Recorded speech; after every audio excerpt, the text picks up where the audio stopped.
As we get started, we want to take a moment to reflect on the land on which we live and work here in the Seattle area. We acknowledge and honor the Coast Salish peoples of this land, the land which touches the shared waters of all tribes and bands within the Suquamish, Tulalip, and Muckleshoot nations. This evening's class is being hosted by the University of Washington Botanic Gardens. UW Botanic Gardens' mission is sustaining managed and natural ecosystems and the human spirit through plant research, education, and display. Our physical spaces include the Washington Park Arboretum and the Center for Urban Horticulture in Seattle. Through our education programs, outstanding collections, and natural areas, we strive to inspire and enrich the lives of both students and the public. And we're very glad that you have chosen us for tonight's program. My name is Olivia Price, and I manage the adult education programming at UW Botanic Gardens. And with that, I think I will pass it off to Katie. Great. Thanks so much, Olivia, and thanks to the UW Botanic Gardens for hosting this session this evening for you all to meet some amazing speakers as well as meeting our urban coyotes in our region. So tonight we have several different speakers to talk about coyotes and coyotes in our region, and we hope you learn a lot. And we also will have time for questions at the end. So hang on to your questions. There is a Q&A button at the bottom of your screen, so you can pop your questions in there, but we will take some time at the end to answer them. But go ahead and put them in the Q&A at any time. So my name is Katie Remine. I'm the Living Northwest Conservation Manager with Witham Park Zoo. And I support programs that help to recover local threatened species and also foster human-wildlife coexistence across the Northwest. And I'm one of the co-founders of the Seattle Urban Carnivore Project.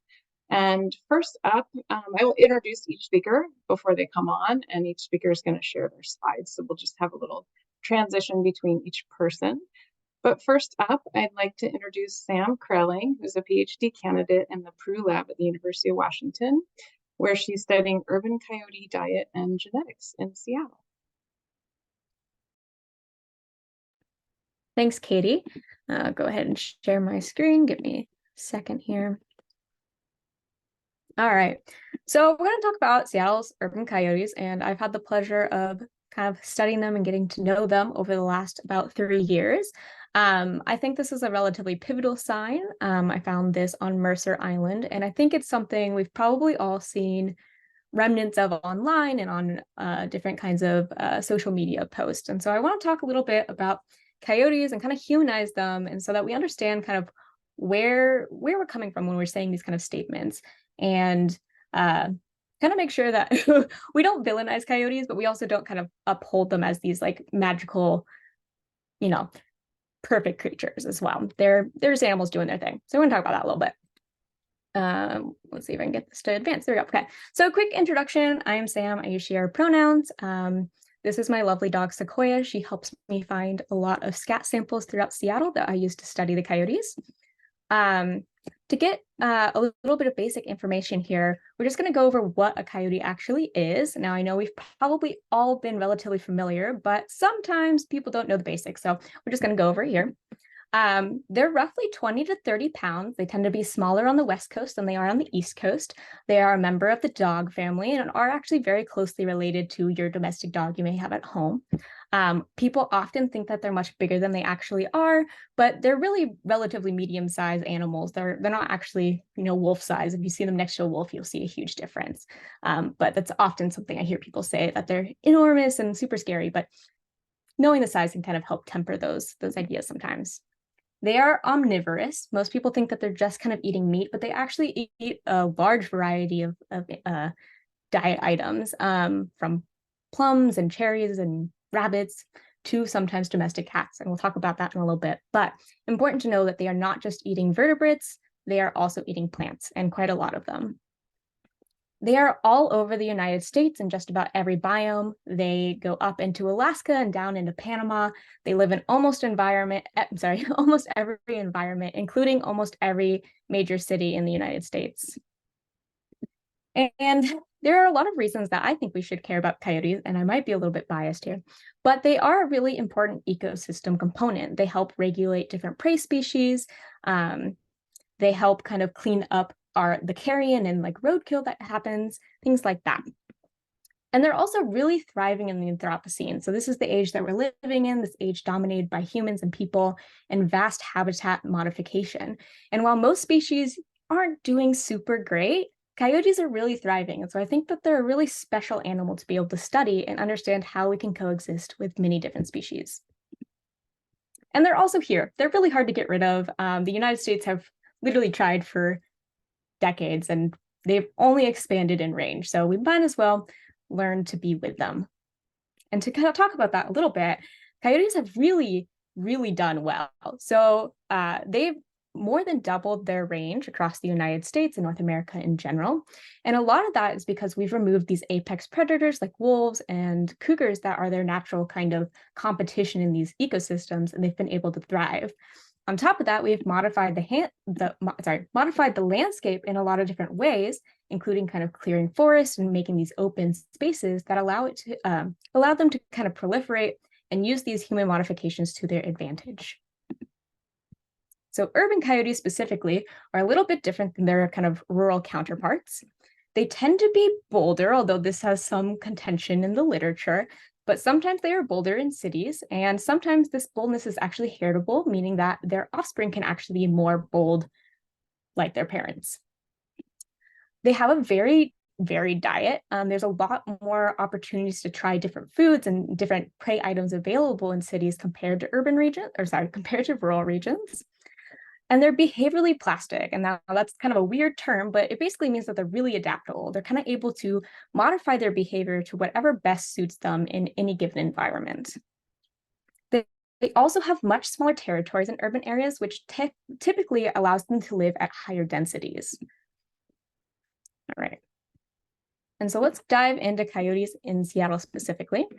We think they've likely been here since the 50s, maybe earlier. It's a little bit hard to figure out what that exact number is, but they've been here for a relatively long time. They can be found in almost every green space across the city, except West Seattle, where there are not very many of them for some reason, and we don't quite know why. Their population is likely not increasing a lot. It's probably relatively stable and probably fluctuates from year to year, depending on what food availability is like. And importantly, they can really help us by controlling pest populations. And so to dive into kind of the lifestyle of a coyote and how we're actually a lot more like them than you might think, we're going to kind of go through what a year is like for a coyote in an urban area. So we're going to start out with mom and dad. They are monogamous for the most part. There are some weird things that happen in cities sometimes, but just like a lot of humans, they kind of pick their mate and they stay with them for quite a while. They den in late spring. This is when they have their puppies, and that's often when we see a rise in conflict happening. They typically have a litter of 4 to 7, but it can be a lot more. I think I've seen numbers up to 17. And they have a really high level of parental investment. So just like like you guys who might have kids, they really care about their offspring's survival, and they're going to protect them to the best of their ability, which means they are very fiercely protective of their offspring. And now anyone who studies coyotes will tell you that we study them because they're pretty cool, but also because they're really adorable. These are just little puppies, like very cute. So these pups will stay in their den for roughly 6 weeks, and they'll eventually leave the nest around 6 to 9 months. This is usually in fall or early winter, although in cities, sometimes we have kind of older pups staying alongside the family to help raise the younger generations as well. Pups will typically disperse and find their own homes, and they're very territorial, so they kind of stake these areas out and make sure that no coyotes can infiltrate. All right. And so when you have a big family of 4 to 7 pups, that means you need a lot of food and a lot of calories to fill all those stomachs, right? So lots of pups means lots of food. Why is this not going? There we go. So in urban areas, like I said, they're mainly eating a lot of fruit and a lot of rodents, and their number one diet item is rabbits. And we'll talk about this a little bit more specifically in a second. But it's also important to understand their family structure. So they typically live in these kind of family groups in, whatever their territory is. And they don't usually tolerate outsiders. There are some, as always, there's things that go against these general rules. They can also be solitary if it's advantageous for them, and they can be residential, so staying in one area for a long time, or transient, so kind of moving around to different areas. And oftentimes removing family groups will just lead to new family groups moving into those areas, because you then free up a lot of resources for them to kind of fill that void. And so in terms of protecting their family, coyotes will do a couple different things. They will often see domestic dogs as a threat. So because coyotes are so related to dogs, there's not a huge distinction between what might be another coyote coming in to kind of steal that territory and what might be a dog posing a threat as well. This means that they'll typically escort people away, which people can kind of take as them following or stalking them, but it's actually very normal and non-concerning behavior. They'll just kind of trot along behind you, especially if you might have a dog. And that's basically having them move you off from maybe something that they're eating, or if they have a den nearby, just basically making sure like, hey, this is my area, please move aside. So like I said, conflicts are usually most frequent during this denning area between April and June. And you may see behaviors like this escorting, this following behavior, barking, just kind of an alarm bark sometimes. Sometimes it's a bark to say, hey, I'm here. I would like you to get out of here. And you also might see them chase off dogs, again, because they can often see them as threats to their puppies. And so talking about concerning versus non-concerning behavior, things like escorting, barking, and chasing dogs, usually not too much of a problem. This is very normal behavior that we would expect to see. It doesn't usually lead to attacks or anything like that. Concerning behavior would be actively, going after pets on leashes, biting, things like that, not just kind of following along. Touching and approaching people and coming in with really close distances. Biting, obviously that's a problem, and kind of begging behavior. So that often signals that coyotes have been habituated by people feeding them. And so that can kind of become dangerous territory. So this kind of concerning behavior is relatively rare, but does happen for a couple of reasons. Often it's individuals that become emboldened, not entire family groups, though family groups can sometimes teach their offspring these behaviors. A lot of the time, this has to do with habituation. And usually this is through being fed by people. Importantly, this feeding can happen directly by people leaving out chicken on the road or hand feeding them, or indirectly by having garbage and compost near their houses that coyotes then associate kind of these human dwellings and humans as themselves with food. And so that can become a little bit problematic as well. And getting into kind of these attack territory, it's actually extremely rare. So between 1977 and 2015, there are really only 367 confirmed coyote attacks in the United States. In contrast, 4.7 million people get bitten by domestic dogs annually. So the likelihood of you getting bitten by a coyote is way, way, way lower than getting bit by a domestic dog. So attacks really aren't happening that often. And few studies have looked at attacks on pets, but one study in Chicago found that there are fewer than 15 attacks per year. So that leads you to kind of my study. So this is what I've been working on for the last 3-ish years, maybe 4. Basically learning about what our Seattle coyotes can tell us and what they're eating. And the first question I always get asked is, well, how many are there? And I don't have a specific number for you, but, oh, this is taking a second. But I can tell you that we've genetically identified at least 70 different coyotes over a 2-year period using non-invasive genetics. So basically using the scat, we can get the genes off of that, and that can help us identify individuals.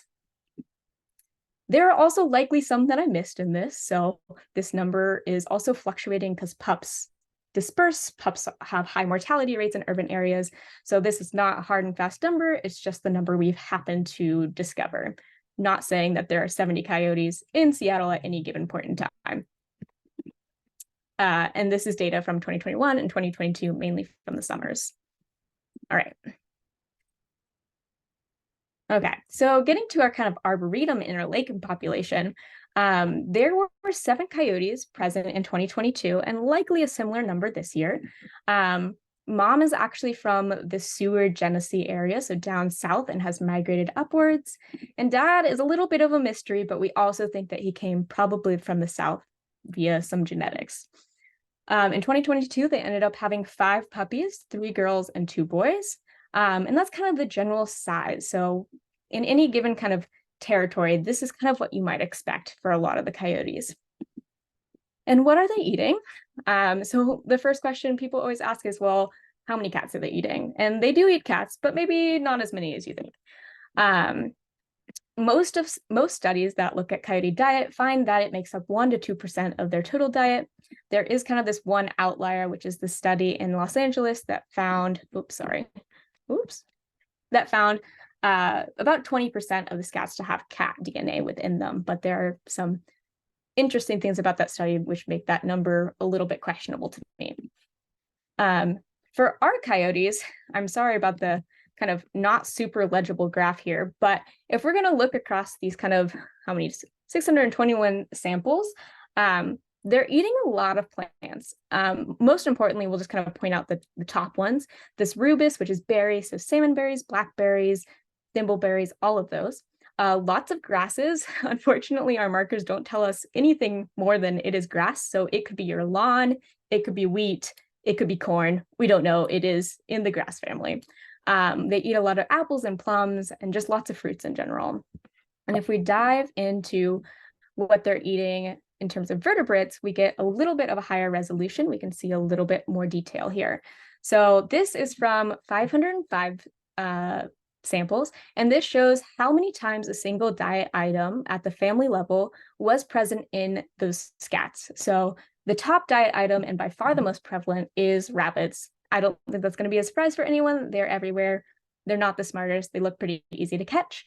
They're in roughly 60% of scats. So this is a really, really common diet item.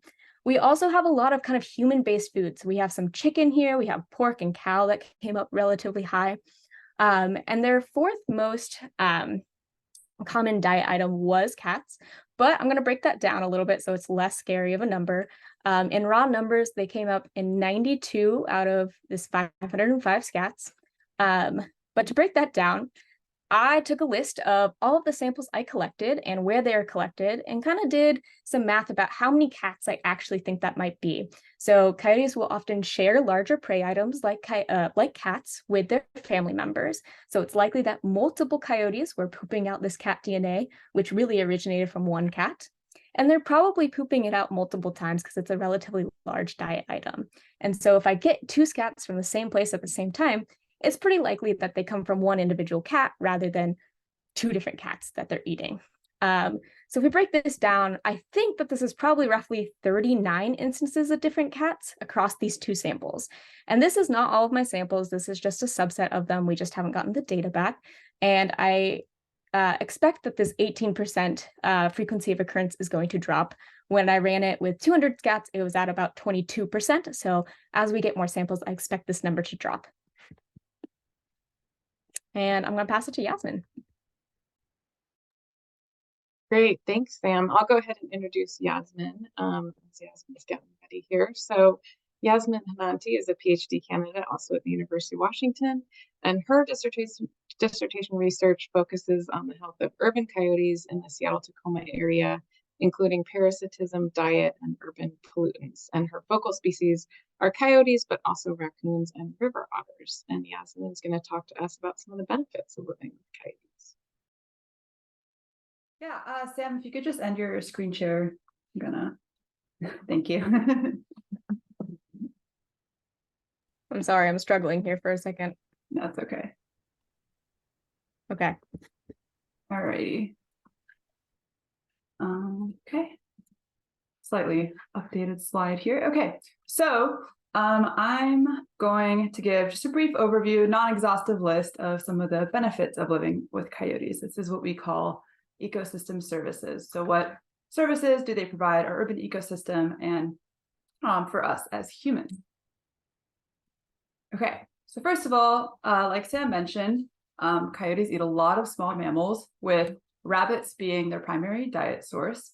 And they also eat a lot of rodents such as rats, mice, etc. And by predating on these small mammals, they provide kind of a pest control service for us. So if you are a gardener in Seattle, you know that rabbits eat a lot of vegetation, and that there's a lot of them. I mean, you don't need to be a gardener to know that we have non-native, very large population of eastern cottontails here. And rats have coexisted with humans in cities for hundreds and hundreds of years. And as we know, they carry a lot of different diseases. You obviously don't want to be seeing rats near your home or in your home, even worse. I'll talk about the disease portion a little bit later. But as kind of the apex predators of an urban ecosystem, of our urban ecosystem, coyotes do a pretty good job of regulating these populations, especially the cottontail, which, as Sam said, is really high percentage of their diet. Okay, coyotes can also improve biodiversity. So we know they're predators, so you might think, how are they improving biodiversity when they're killing their prey? Well, they limit populations of other mesocarnivores. So here in Seattle, that's primarily raccoons, but in different areas, we also have skunks and foxes, which are often more effective predators of specific prey groups. So like Sam talked about, coyotes are generalists. Yes, they eat a lot of cottontail, they eat a lot of rodents and other small mammals and plants. And because of that really wide diet range, they are not necessarily specialized predators like some other carnivores might be. Excuse me. And so by predating on these other carnivores, coyotes are potentially providing a service by increasing biodiversity, especially of birds. So there's a lot of different studies that have showed that bird diversity, especially ground nesting birds, and abundance are higher in areas where coyotes are present. And this is especially significant in areas where coyotes and foxes coexist, because foxes are really effective predators of bird nests. They consume a lot of eggs. And so if coyotes limit populations of foxes through what we call competitive exclusion, which means that they are preventing foxes from being in the area, not necessarily by eating them, but by outcompeting them, then we might see higher bird diversity and abundance. And this is the case as well for other potential smaller carnivores that we see in our city. Okay, so I talked about pest control service. Coyotes also provide a carrion cleanup service. So they scavenge carcasses, which means they eat dead carcasses that they see laying around. That means that they're removing these animals from these surfaces by consuming them, reducing human contact with the carcasses and potential safety risks that might be associated with a rotting rat or salmon laying on a riverbank or the side of the road. So getting into safety risks, coyotes can also control disease spread. So the small mammals that they consume carry zoonotic diseases such as hantavirus, leptospirosis, and tick-borne diseases. Tick-borne diseases are less of a concern here in Seattle, but I like to throw them out there because they're very important zoonotic disease in the United States in general. They also scavenge carcasses, so any potential parasite or disease that is in a carcass that gets consumed by a coyote is not necessarily then going back into the ecosystem if the coyotes are not a viable host for that disease.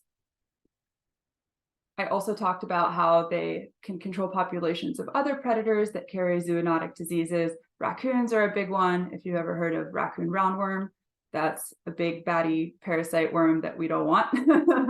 And so coyotes can, by competing with and generally excluding raccoon populations, they might help to control parasites and disease of these raccoons. Okay, so one last one that might be a little bit more abstract to think about is that coyotes can keep other coyotes out. So like Sam talked about, they're really highly territorial. The presence of a family group will exclude other coyotes from coming into their territory. So if the family group that you're coexisting with is able to coexist peacefully with humans, they are potentially stopping other coyotes that might not have those traits where you can easily coexist with them from coming in and making that territory theirs. Okay, so that was really brief. Like I said, non-exhaustive list, but just wanted to cover some of the major benefits that coyotes might provide living in our city. But because I didn't get a chance to necessarily talk about my research, is still in the pretty early stages, I wanted to give a quick plug. So it's a QR code to our website for the Sentinels of the City project, which is focusing on urban carnivore health. Myself and a few others on the panel are working on understanding how environmental health throughout the Seattle-Tacoma area, as well as a couple areas in California, impact our urban carnivores. So that's coyotes, raccoons, and river otters here in Seattle. And we're looking at diet. So Sam's investigating diet of coyotes. We're also investigating diet of river otters, and we're identifying parasites within our urban carnivore populations, and also understanding how urban pollutants might be how they might experience uptake of urban pollutants such as heavy metals. So you can scan that QR code and go to our website to find out more. And there's my email up there if you have any questions. Great. Thank you so much, Yasmin, and thanks for the links for further information. That's fantastic.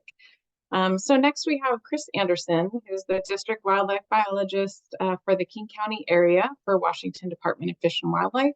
And he's responsible for state wildlife survey and management of both game and non-game species within King County.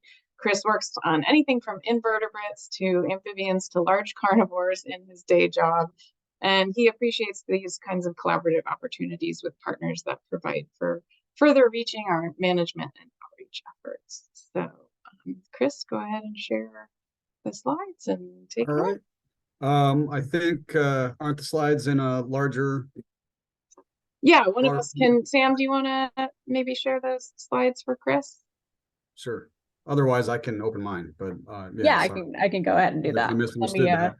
While we're getting that, I wanted to thank you, Katie, and I wanted to appreciate both Sam and Yasmin for their current research. You know, this stuff has been studied like in Chicago. I think Sam mentioned that, and some other urban areas, but we really haven't had a lot of urban research on coyotes in the greater Seattle area and in Washington. A lot of it on the West Coast comes out of California. And so it really is beneficial for that research to filter down both to management, but just to the masses, because that really does drive home. Look, we're seeing relatively the same thing they see in coyote over in Chicago or in LA. It's just, you know, in this habitat here, it's the same sort of urban situation, but, you know, we have Doug fir instead of red oak and white oak and this and that and this, but they still eat the mass that's down there. They eat the rats that are there, the squirrels that are there. And I think that really drives home that, you know, how they deal with this animal throughout its range, the answer is always the same. So, and that we're not getting rid of them. They're super plastic, like Sam said, and they just are really good at staying on the landscape and doing what they're supposed to do. And as long as we let them do what they're supposed to do and not lose some of their wild, they are super beneficial, like Yasmin relayed. So really appreciate all that information. So do we have the slides ready, or do I need to bring some up? Okay, let's go. All right. Yeah, my name's Chris Anderson. I'm with State Fish and Wildlife. I'm here just to briefly, you know, we've already touched on their ecology. We've touched on some of their pathogens and services there as far as ecosystem services as well. But we often get, you know, a question from folks, you know, what are the legalities of coyote? What can I do in a DIY sense? Also, if you've got, you know, we're all individuals. Not all coyotes are habituated, but when you do have one, if it starts to show some concerning behavior, sometimes you get a neighbor that says, well, I'm going to do this. And, you know, to be able to have those productive conversations across the community, it's good to be familiar with what you can do and what you can't and who to contact. So the first thing there is to call us if you got questions. Oh, you muted for some reason, Chris. There we go. Okay. So anyways, so this is all kind of legal mumbo jumbo, but basically we have classified wildlife in the state of Washington, like game wildlife or protected wildlife. Those are two classifications. And then we have unclassified wildlife. Unclassified wildlife tends to get little management and monitoring. So the eastern gray squirrel is unclassified wildlife. The coyote is unclassified wildlife. Our native tree squirrels have more protection than coyote. So our Douglas squirrel or our northern flying squirrel, they are protected wildlife in the state of Washington. There are considerations around them. There's no consideration around coyote.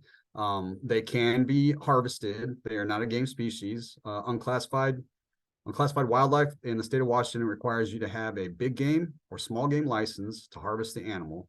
So if you're someone who wants to hunt or harvest a coyote, you need to have some sort of hunting license. And there is no bag limit on them. There is no seasonal limit. They can be hunted year round. The only method restrictions come into play during the modern firearm season because people are out there with hunting other big game and whatnot. So from a game enforcement standpoint, we need some of those restrictions during that time. And even given all of that, there's not much on them, not much protections. Again, just like Sam and Yasmin relayed, they still continue to do fantastic. And this is often how they're hunted throughout their range. So there's a lot of pressure on them at times, not just hunting. And this animal still just ekes out fantastically. So let's see. Last thing I want to mention there, you can go ahead and move along, is that coyote contests are now legal in the state of Washington. That's about 3 or 4 years old now. So a lot of states have offered that. And the state of Washington it was not something that we felt was something we needed anymore. It was proposed to the Fish and Wildlife Commission, and we no longer have coyote contests now. So in the greater Seattle area, we were getting heavy reports from the 90s on. The first coyote that was documented in King County was in 1937 in Enumclaw. Some areas that we get very regularly, which the carnivore spotter that the zoo and partners run show this as well.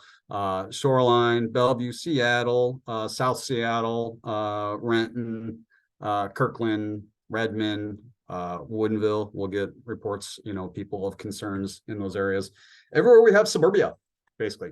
So those reports tend to have, a larger green space nearby, because what the science has shown in these urban coyotes is that they will tend to stick to all those green belts and really keep to themselves as long as they haven't had that habituational situation presented to them where they habituate to being in human spaces or have generational habituation, like Sam had mentioned too, where there's sort of a culture in that local family group of this is something that you should be comfortable with, even though the normal coyote would not. So you can go pull the trash out in the middle of the parking lot, there at Carkeek or whatnot in the middle of the day. Coyote wouldn't normally do that. So, but that can be passed down. So anyhow, next slide. So here's some more legal stuff. People ask, well, what if we just take one animal out? And Sam, she touched on this, they hold that territory. And this is something that's done in wildlife management, not just with coyotes. So the airport, for example, they have to manage bird strike around the airport. And so they have to manage, for example, what flies onto the airport, because we like to go up in planes and not come back down because a pigeon hit the plane.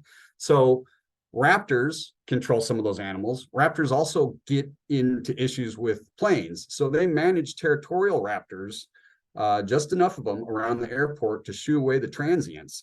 And that's kind of what those territorial coyotes are doing for you. They're shooing away the transients from your residences. So we want that.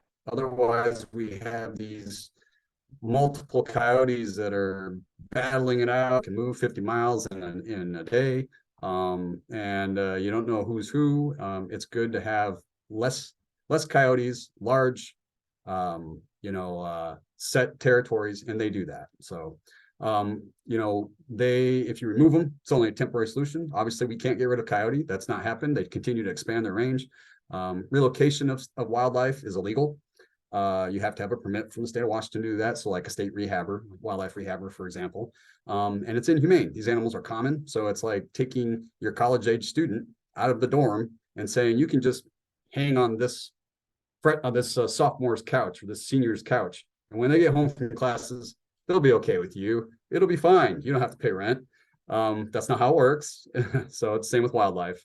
They hold territories and they don't want other of their brothers and sisters around unless it's mating. So in any case, So there's also pathogens involved, like Yasmin had said, that can spread amongst different subpopulations. So again, just putting something that's not knowing the area, maybe not doing well, maybe continues to not do so well because you let it go in a place where it's getting beat up, starts to decline in health. So it's just not good usually. So things that do well when they're relocated are things that aren't on the landscape in high number. So, and there's usually reasons for that. Either it's been over harvested or it's like an endangered status and doesn't have the habitat.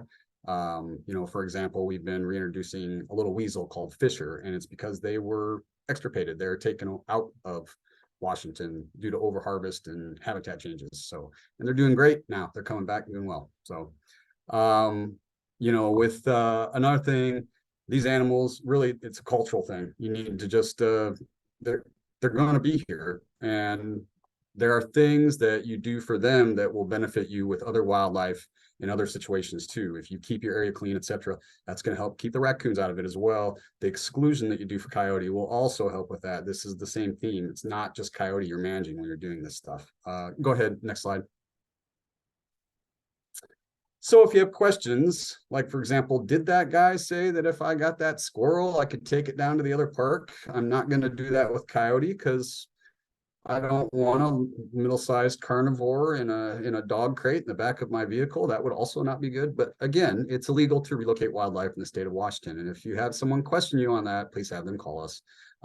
If you have concern about coyote and you think that there's a family group that may be appropriate for consideration for some sort of management, you can call and talk to us. What we generally recommend is people work with USDA Wildlife Services, their local community, and the city, if you're in the city or the county, because a lot of times they have measures in place and are already monitoring those animals, etc.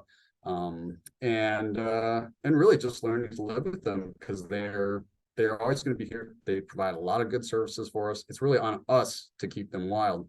They only become habituated because of us. It's not their doing. So another option would be for like exclusion or other needs around your home, passive hazing, things like that. You could work with a wildlife control operator.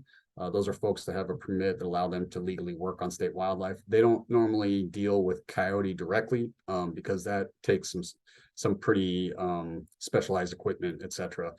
So that's why people like USDA Wildlife Services usually get involved with that in not just in the state of Washington, in a lot of other states too. And if you have one that's sick or injured, that's a wildlife rehab situation. So a couple of our local wildlife rehabbers here in the King County area are Paws out of Linwood, also Sarby up north. And though they do get coyotes, so that happens, and they do a really good job with them. And then they release them in areas where the animal is hopefully not going to wind up in a urban situation that, it's been in coyote hospital and now it's being asked to do all these things. And that's just likely more of a propensity to try your backyard too. So they put them places out in the middle of nowhere where they've got natural habitat and are not pressed into trying things that may or may not cause problems for folks. So next slide. You can find out more about management of coyotes and some of the things I mentioned at our Living with Wildlife subpage. That's the website above. And then at the species fact sheets, you can go to mammals and coyotes. That's down there, the bottom left-hand side of your screen. And that'll take you to a bunch of different species, how to live with and what to do for exclusion and outwitting raccoons, coyotes, rabbits, you got it. So, and again, a lot of this stuff, do it for the largest animal and you're going to be building out a lot of the other animals too. So next slide. That's my contacts. Let me know. And you can always call our Mill Creek office if you've got questions about coyotes, legal needs, etc.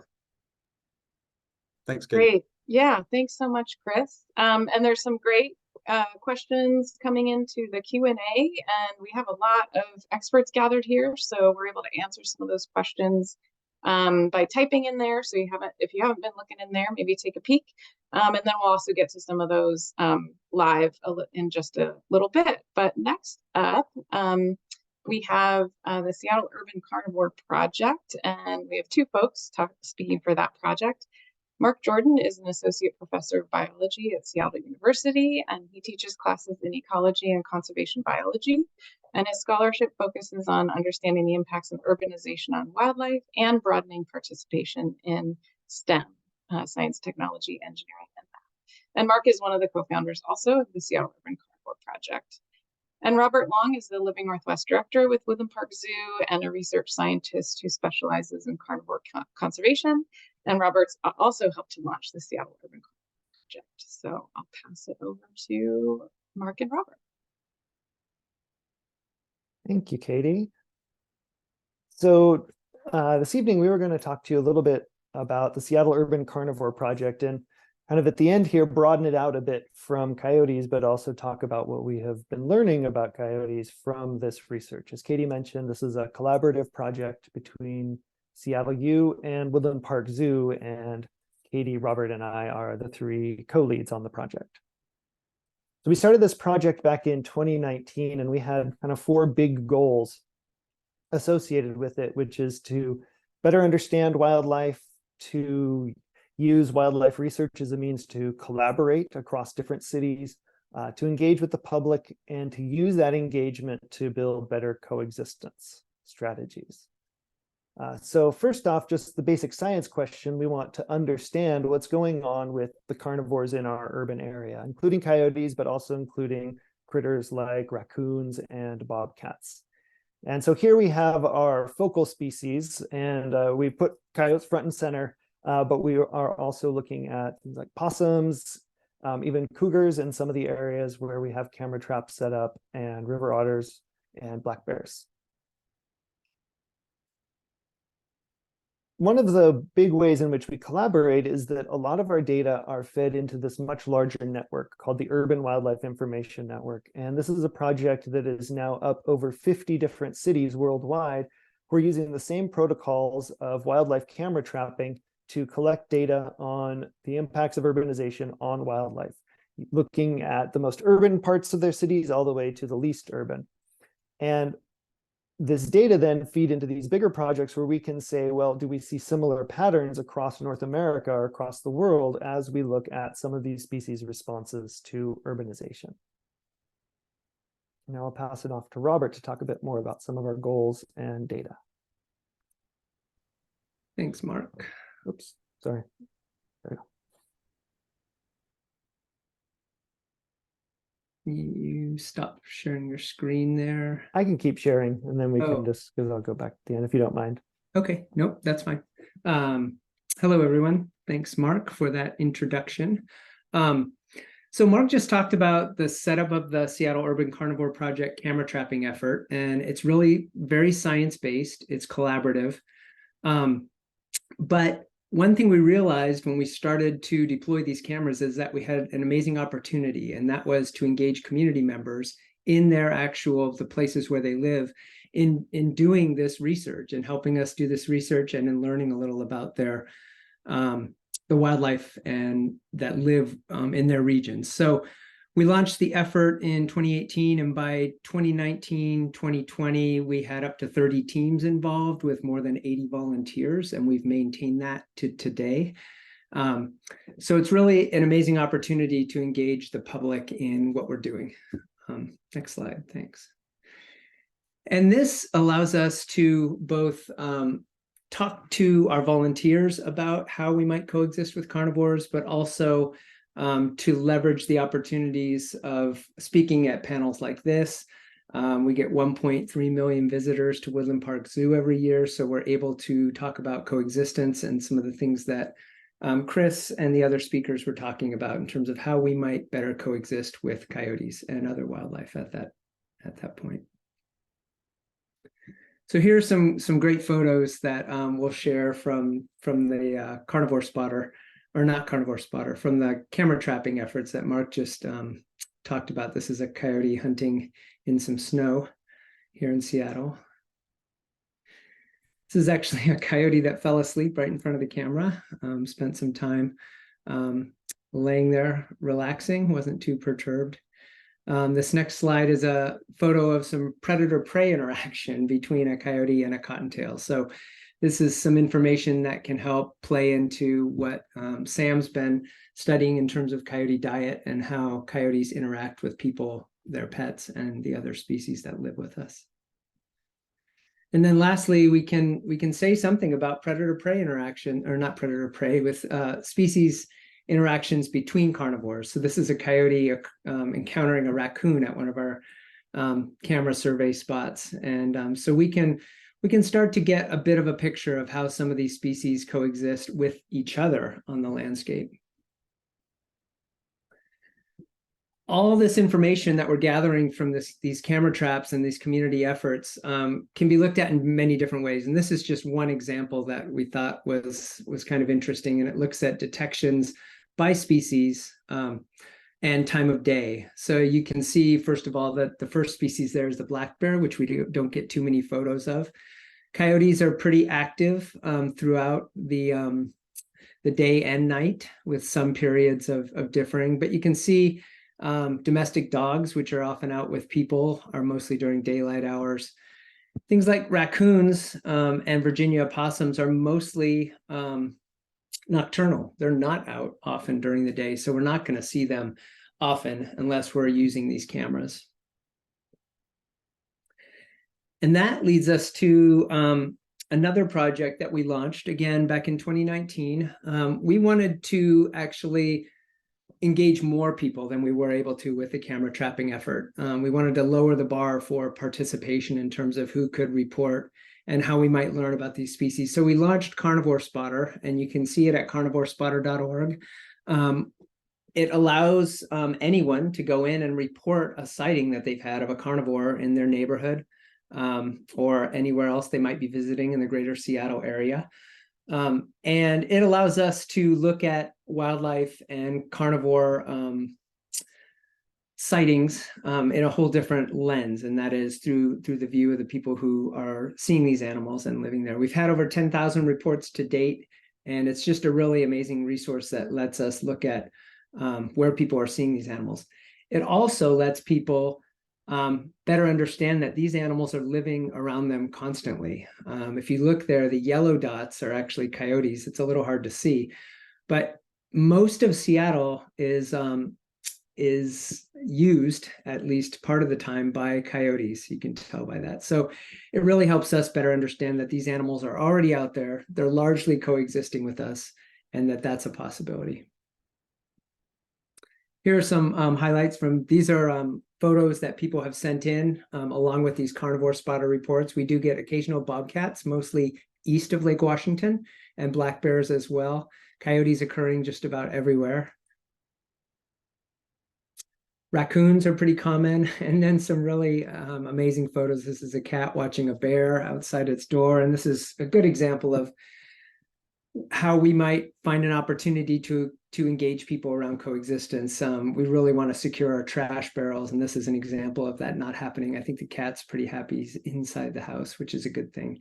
And then the kittens on the right are bobcat kittens that were sitting on a fence. So really, really fun photos people share. Lastly, I mentioned we've now got these two different methods: camera traps that are out on the landscape all the time, taking photos day and night, don't depend on people actually operating them except deploying them.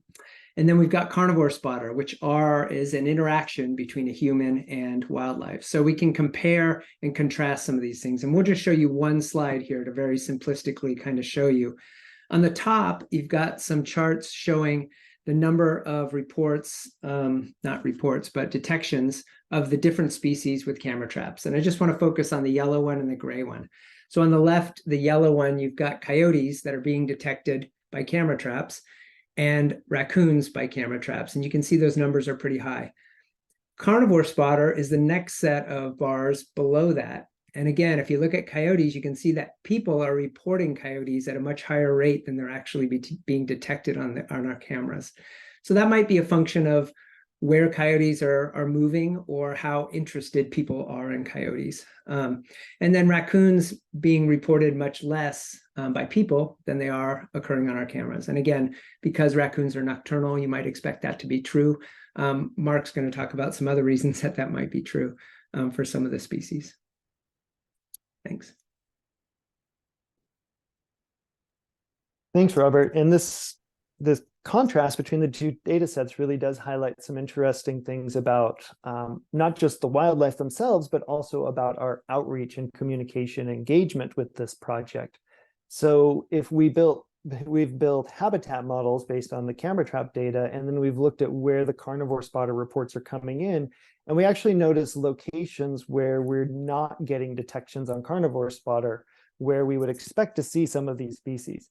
And so what that does is it gives us some ideas of where to target some specific community engagement, addressing these what we would call geographic and other equity blind spots, because we've also noticed there's socioeconomic patterns associated with where we're getting reports and where we're not. And so we've taken that and have started to think about ways to focus on particularly parts of South King County where we're not getting as many reports as we would expect. And that's going to lead to different outreach and engagement, and really targeting that outreach and engagement to meet the specific needs of the communities where we're planning to work. And then another part of it, and I think this comes from some of the benefit of working with community volunteers, is thinking about ways to diversify participation among the volunteers and thinking about, are there particular regions, parts of the Seattle area where we can do more work to kind of have more inclusive participation in this research project. So we just want to thank all of the camera volunteer teams. It didn't really kind of explicitly state this, but every camera, but just a few are run by teams of 3 to 4 volunteers, and they're out there running these once a month all year round, and we wouldn't be able to get these data without them. And thank you if any of you are here tonight as well. Thanks also to anyone who's ever participated in Carnivore Spotter. We've got the Carnivore Coexistence Action Team volunteers in Issaquah have done some great coexistence work out there, and anyone here who's taken action to foster human-wildlife coexistence. So, and here's some information, contact information if you'd like to get more involved. Great. Thanks so much, Mark and Robert. Really appreciate all those updates about the project. And before we go into our Q&A, which is still very active in the Q&A box, definitely go check it out. There's some great questions and answers in there, and we'll review some of those. But before that, we're just going to give each speaker a chance to share one of their favorite coexistence tips for living with coyotes in particular. And with other carnivores in our landscape too. And to start us off, I'll welcome Laura Prue, who's an associate professor of wildlife sciences at the University of Washington. And her research lab examines wildlife community ecology and how species interactions are affected by global change, with a particular focus on carnivores. And Laura is Sam and Yasmin's advisor at UW. So Laura, what's your favorite coexistence tip for living with coyotes? Well, I guess it's been touched on a little bit in some of the presentations, but I guess my favorite tip would be keeping cats indoors. The average lifespan for an indoor cat is about 17 or 18 years old, and average lifespan for an outdoor cat is about 3 years. So there's a lot of dangers for cats out there besides coyotes, which are a danger for them. But there's also cars, dogs, other things like that. And there's also a disease that they can spread, toxoplasmosis, that can be quite harmful for people and the environment. So there's a lot of good reasons to keep those cats indoors, which is easier if you do it from the outset. If a cat is used to going outside, it'll probably drive you crazy if you try to keep it in. But cats tend to be pretty content if they are indoors and don't know about the outdoors. Yeah, great. And I know catios, those patios that people build for their cats are also great. Yeah, that started Thanks, right Laura. here in Seattle. Yeah, catios are pretty neat. Excellent.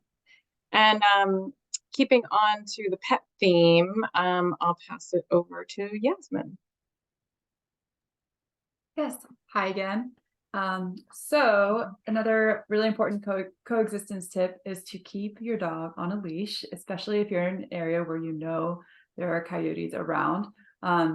coyotes are generally afraid of people, but they're not necessarily afraid of your dog. And like Sam shared earlier, they may actually see your dog as a competitor. So if your dog is close to you on a leash, it is safer than if you let it, run off on its own. Your dog and a coyote can also run much faster than you. So if there was an altercation and something happened, it would be really hard for you to be able to intervene because they might, get far away before you can even react. Great, thanks, Yasmin. Next, I'll call on Mark. Yeah, so a couple folks have brought up the term habituation tonight. And one of the ones that I think is most important is if you have a yard, preventing animals from getting habituated to coming into your yard and finding treats. So the main thing, I think, especially with coyotes, is to not have any pet food out in your yard and removing any attractants that are going to bring them in, that are going to be something that they're going to be excited about eating. Because if they become used to coming into your yard, then is when it can become lead to those concerning behaviors that Sam was talking about.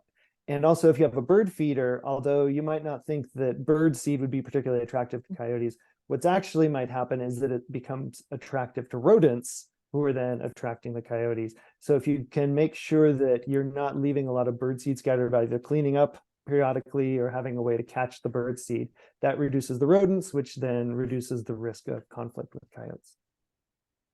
Great, thanks, Mark. I'll pass it on to Sam next. Yeah, so my tip is making sure to kind of clean up after yourself, not only at your home, but also if you're in parks. So if you leave trash out or any kind of scraps on the table, that will bring coyotes in because they see that kind of as a source of easy food. And that can mean that they become habituated to your presence at parks. They might start kind of that begging behavior and lingering around these kind of picnic areas looking for your scraps. Great, thanks, Sam. I'll chime in here. Mine is about, we've mentioned that coyotes eat a lot of rats, which is great. But what that means, and we know Seattle is a ratty city for sure. There are many options to control rats around your own property or neighborhood by reducing any attractants that might be out, like we've talked about.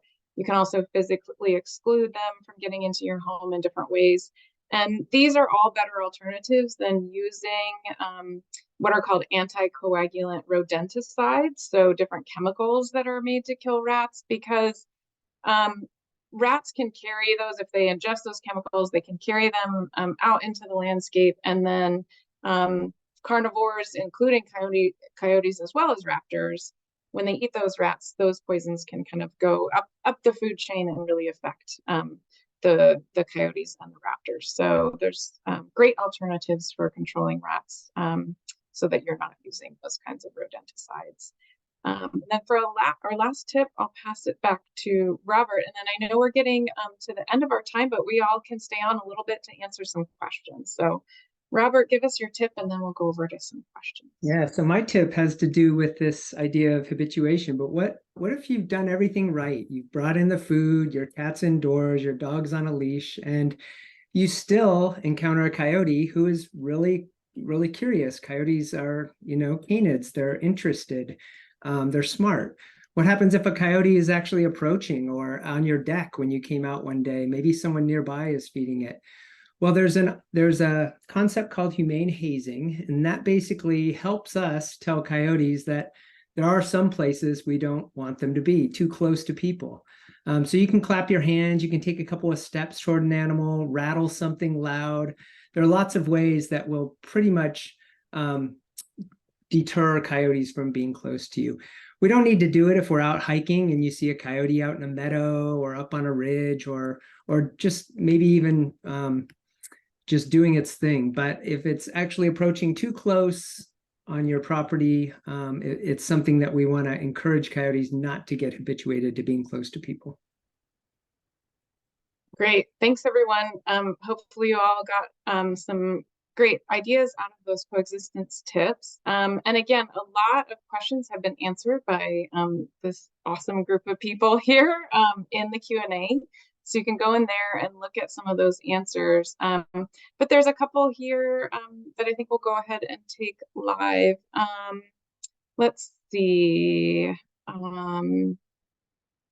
How about, and if anyone of the panelists sees one they want to answer, just let me know. Just on the point you just made, Robert, there's a question: should homeowners actively and humanely seek to deter coyotes from accessing their property?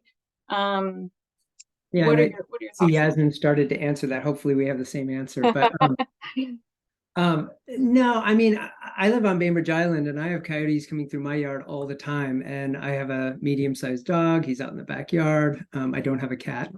But I don't see it as any problem. Coyotes are moving through our landscapes. They're not, they haven't evolved to cause us problems. So unless someone nearby is feeding an animal, or you see an animal showing some of the signs that we've described here that aren't normal, you shouldn't have a problem. That's my opinion.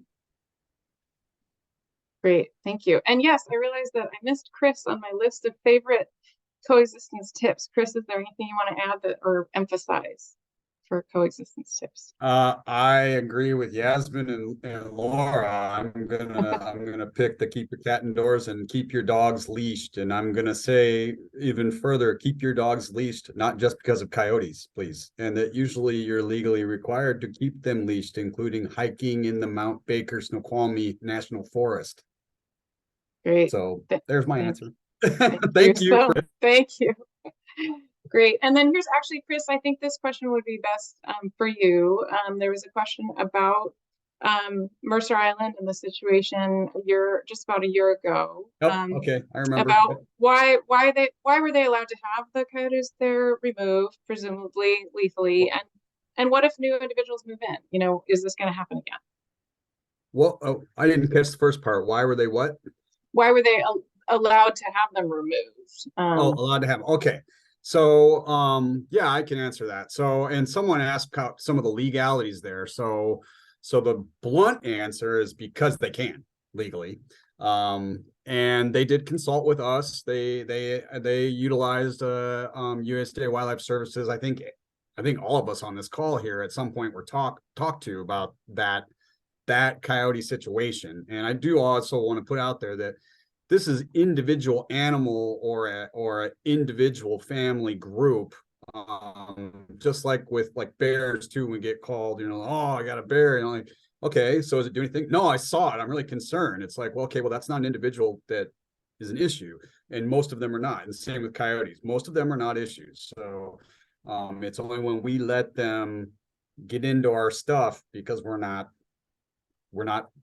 doing what we need to be doing. We're thinking about it. It's not that we're not wanting to most of the time. It's just we're not thinking about it. So thank you for watching this and for spreading this to your community too. But with that situation, they had gone after some animals that were on leash.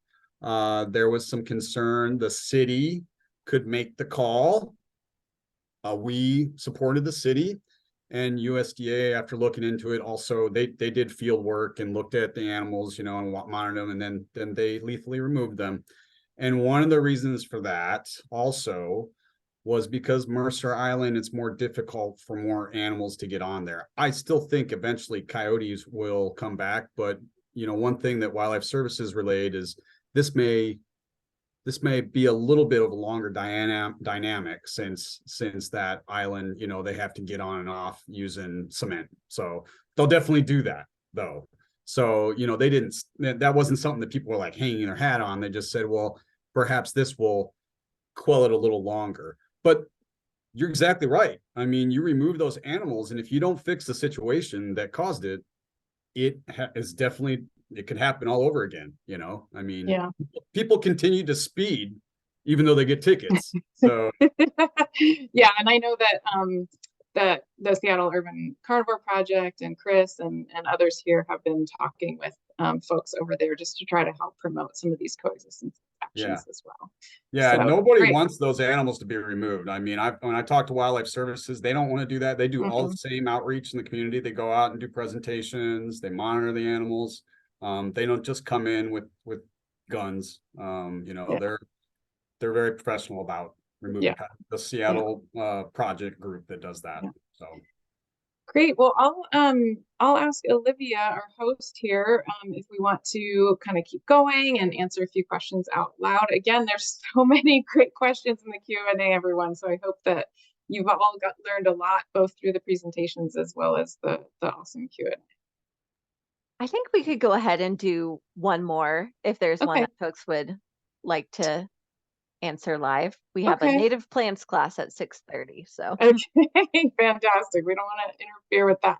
I know there's one about, how large of an urban area does a single coyote require or occupy, and that kind of blends in with a couple of other questions about specific family groups that have been answered. But yeah, maybe Sam, do you want to talk a little bit about kind of how large an area, and maybe a little bit about, you mentioned that like the mama coyote and the arboretum came from Seward Park. Like, how much do coyotes move around within the city? It totally depends. And unfortunately, my methodology does not allow us to get kind of specific estimates on, well, where everyone is going and also kind of what their home range or their kind of territory size is. Literature varies a lot in urban areas, so I answered this question somewhere, but it kind of varies between like 3 kilometers squared to 30 kilometers squared. That 3 comes from LA, that 30 comes from Cape Cod, Massachusetts, so wildly different urban settings, but it really, really depends. And a lot of it depends on kind of resource availability, whether that be physical, like habitat resources or food resources or kind of water resources. So depending on the city and how many coyotes are already there, it can vary a lot. Got it. And similarly, or along a similar line, someone was wondering, do we know where in Seattle coyotes are they more concentrated in certain neighborhoods, or is that just about kind of where dens are each year? Yeah, it it's kind of a complicated thing to answer. I can't for sure say that I got all of the coyotes in my samples. There are a lot in kind of the northern areas of Seattle and also kind of towards like Seward and Genesee. There's like a large population there, and there are kind of some areas in between that seem a little bit less or more sparse. In West Seattle, there are very few coyotes. I ended up collecting 0 coyote scats. I collected more bobcat scats from West Seattle than coyote scats. So I couldn't really tell you why there aren't coyotes there, but there's really just a handful, and I didn't even detect them genetically. Fascinating. Interesting. Great. All right. Well, I think with that, we can probably go ahead and wrap it up unless one of the panelists sees something in the Q&A that they really want to call out. I'll give you all a moment to chime in. But I think beyond that, I think we're pretty ready to wrap up. And thank you all so much for joining us, and again for the great Q&A, and thanks to all the panelists as well. Yeah, big virtual hand to all of you panelists. We really appreciate your time and expertise and for sharing that with us. I will send out a link to this recording to everyone who registered for the Zoom tonight, along with a printout of all the questions that were asked and answered here. And feel free to share that with friends or family who might be interested in learning a little bit more about our urban coyotes. Thank you all so much for joining us tonight. Thank you, everyone. Thank you. Stay dry out there. You. Yeah. Thanks a lot. Bye. Bye. Bye.